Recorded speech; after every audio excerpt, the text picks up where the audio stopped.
Hi everyone. Notice the greeting that is commonly used to greet a group of people, the word everyone. Now let's break that word down. There is the first part of the word every, which means all of you or all you individuals as a collective group. And then we also have the second word one, which means each individual. Meaning that whilst I'm giving this talk collectively to all of you, it truly means I would like to reach out to each individual. So let's look at the word individual. If you Google it, you will find out that the meaning as an adjective implies single, separate, or of a particular person. And as a noun, it means a single human being as distinct from a group. So it simply means just you as a person with your characteristics, background, belief systems, personality type, etc., which distinguishes you from every other person. There could be a doppelganger of you somewhere in this world, but trust me, this person who might resemble you could never be you, as your souls and personalities would be different. There is no one person in this world who could be you. You are unique and born to be unique. I believe that every person is like a diamond with different facets. For example, there is a professional you, a you who is a member of a family like a sister, father, wife, etc. A casual you, a you as a friend, you as a sporting group member, and the list goes on. Basically, you are a creation of all the learnings and experiences of your life since you were a baby. You are actually the result of the consequences of what you were told by significant others who were, and perhaps still are, important to you, but more so when you were young. Important people in your life as you were growing up, telling you along the way who they thought you were. Like when a child hears someone describing them to another person as, "Oh, this child or my child is so confident." Or perhaps he or she is really shy and has to be encouraged. Or at the negative end, this child is stupid and really has a hard time learning and is a bit slow. All these outside thoughts, perceptions, and conversations of what you heard as a vulnerable child growing up will impact on your perception of who you are and, more importantly, your self-worth, especially more so if the words or sentences are said repeatedly and worse still by various people who you considered your mentors or who you looked up to at that time in your life.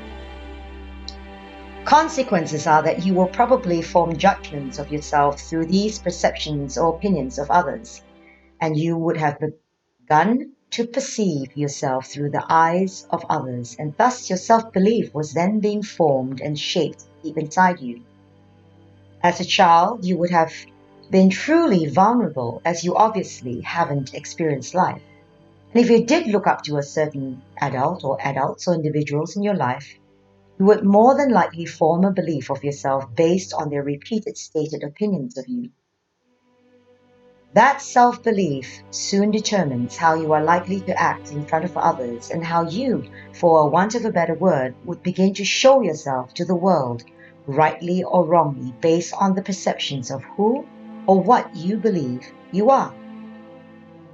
Therefore, obviously, there is no doubt as you act out or rather behave the way you perceive yourself eternally, you will naturally obtain consequences from the outside world as you navigate through the school system, your friendship circles, etc. If you were told that you were perceived as brave and talented, then you would act accordingly even if you were a bit unsure and anxious about the role or task ahead. What will happen is that the inner voice would be stronger and you would rise up to that challenge. Now, imagine if you were told that you were a failure since the day you were born and have no real intelligence. Then the same would happen and you will act accordingly with absolutely no belief in your own self-confidence or self-worth, and thus the prophecy will be fulfilled. Then we wonder why as adults we fear to do things, or why we become people pleasers or find that we cannot progress or commit to any endeavor on a long-term basis. We are only living out what we've been told we can or cannot do or become. It's really as simple as that. And as long as that belief system is inside you, deep within your psyche and subconscious mind, you will find it really hard to change. Thus, you take on the job that you will find easy or think would suit the you based on your self-belief. And that is the same concept as when you look for friends and future partners. So basically, you start to attract forces or energy that would match how you feel deep inside. And as a result, you wonder why you are unhappy in those jobs or with your chosen partners, or when you find that your friends are actually toxic. You basically become stuck in a rut and in the vicious cycle of attracting the same all the time. Perhaps you go on never really questioning but just feeling miserable and thinking that your life was meant to be that way, and that there is no way change can come about, and that successful or happy people are just lucky. Well, if you are really lucky, you will find that one day you may have an experience that is absolutely soul-destroying and that puts you in a state of anxiety or depression to the extent that when you can't handle it anymore, you seek to find a solution to change or to get out of your predicament. You are probably thinking, what the hell did she just say? Is she crazy? What do you mean lucky to have a soul-destroying experience? But hang on. There is a very logical explanation. It is normally when you are the hardest hit that you often seek help, whether it's professional or whether it's from self-help books or videos, and you begin to listen to other experiences and perhaps may understand that change begins within you. To change is to be really brave, to be prepared to hear some harsh truths and to do the actual hard work that is required of you in order to actually journey back to your inner child and to realize what happened, how it happened, and why your inner child is still believing and hurting, listening and clinging on to old beliefs that were never true to begin with.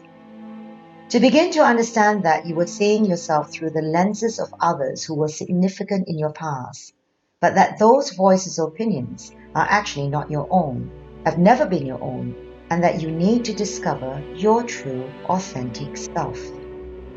Meaning, who you truly are as a person.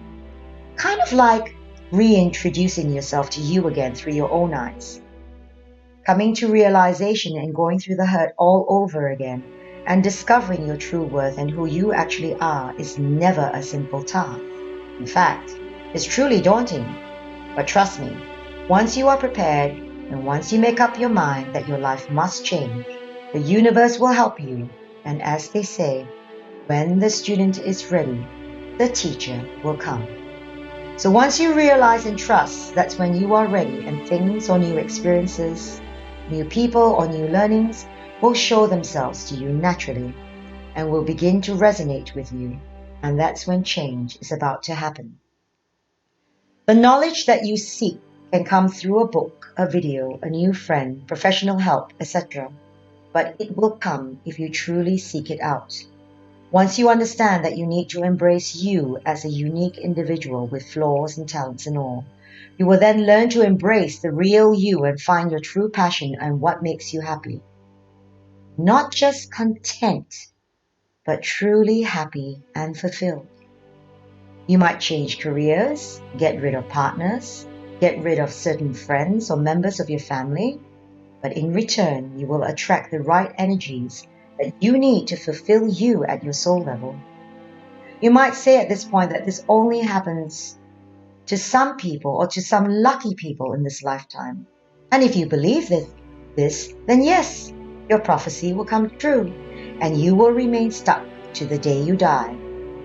But I challenge you to explore the road less traveled, as they say, and change or do something or think differently and see the ripple effects as your life changes.